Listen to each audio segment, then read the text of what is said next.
What's up guys, and today we are going to be doing an unboxing and a small review of the EVGA GeForce GTX 750Ti for the win edition.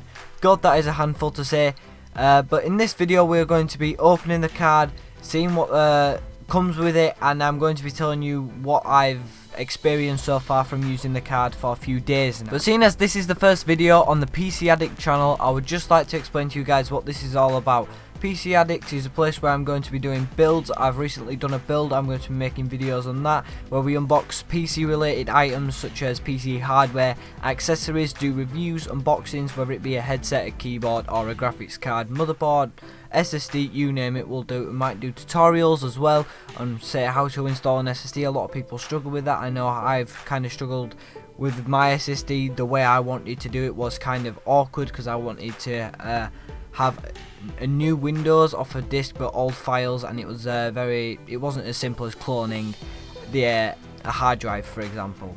So anyway, let's jump into this EVGA GeForce GTX 750Ti for the win, which is factory overclocked, by the way guys. So if you don't know what that means, is as it comes out of the factory it's running at a higher speed. It's running at 1200 megahertz I think instead of 1100, so you're getting an extra 100 megahertz there. So if you aren't really into overclocking and you want to get a little bit more out of your graphics card stock by just putting it in your system, then this is definitely a great card for you to go for. So in the box you do get a DVI to VGA converter, seen as a lot of monitors only take VGA, and a VGA cable is just easier to come by. You might have a VGA cable lying around and possibly not a DVI cable.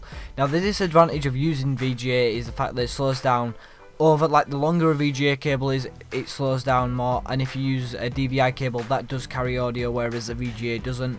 So I would seriously suggest if you are going to use either VGA or DVI, use DVI, but I run my monitors on HDMI and then my other monitor on a VGA because I haven't got a DisplayPort cable yet, but I'm going to be getting a DisplayPort cable soon to utilise that DisplayPort which is on the graphics card, as you will see later on.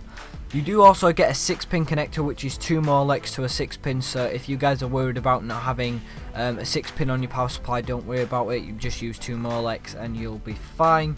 And there is also a manual and driver disc inside.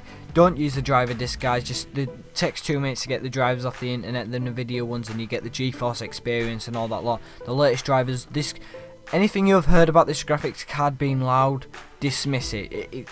Whatever they've done to this graphics card, it's so quiet. The PC is right next to me now and I can't hear a thing. There are 2 fans inside it, and then there is the 2 fans on top of the graphics card, and then the CPU cooler, and as you can hear, I don't think you can hear anything in the background. Those fans on that are very quiet even under load. I've just been playing Insurgency before this recording on max settings, and that is like hammering the card. That game is massive and I didn't hear anything out of it. The ACX cooling is amazing. But as you can see, I'm getting the card out of the box itself. Those ACX fans are absolutely beautiful. I really like them. They look awesome. They're better than any reference cooler that NVIDIA do. And honestly guys, this card, I've played it on CSGO because CSGO is the main PC game that I play, and I can run CSGO on highest settings without vertical sync and get 100 FPS comfortably, over 100, and when I put vertical sync on, it's 60 to 70 FPS, which I'm getting.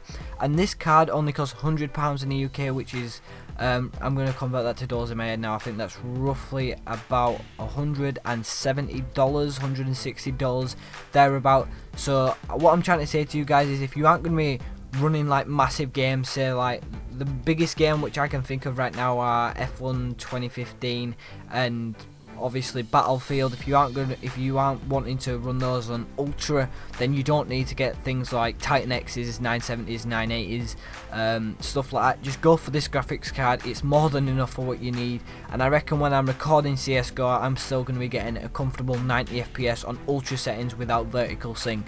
So if you are playing games like that, definitely go for this card. It's good value for money.